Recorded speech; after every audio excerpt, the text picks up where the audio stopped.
তোমরা এতদিনে জেনেই গেছো যে পয়লা বৈশাখের সময় আমি কলকাতায় ছিলাম, আর সেদিন সারাদিন কি খেয়েছি সেটাই আজকে তোমাদের সাথে শেয়ার করব। ব্রেকফাস্টে কচুরি খেয়েছিলাম, কচুরিটা দোকান থেকে কিনে আনা।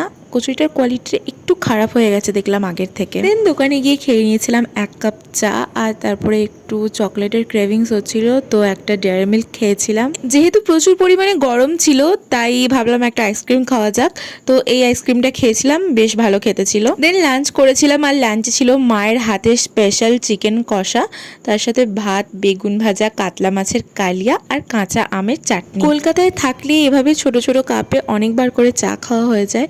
বিকেলবেলা সেরকমই 1 কাপ চা খেয়ে নিয়েছিলাম। দেন আরও একটা আইসক্রিম খেয়েছিলাম, আর ফার্স্ট টাইমের জন্য স্ট্রবেরি শেকটা ট্রাই করলাম, বেশ ভালো খেতে ছিল। আর অনেক দিন ধরেই ভাবছিলাম যে চিকেন বিরিয়ানি খাবো, তো ফাইনালি সেদিন চিকেন বিরিয়ানি কিনে এনেছিলাম। বিরিয়ানিটা ওকে ওকে লেগেছে আমার, মোটামুটি ঠিকই ছিল, শুধু নুনটা একটু বেশি লেগেছিল, বাকিটা মোটামুটি ঠিক আছে। আর বাবা রাবড়ি এনেছিল, তো বিরিয়ানি খাওয়ার পর রাবড়ি খেয়েছিলাম।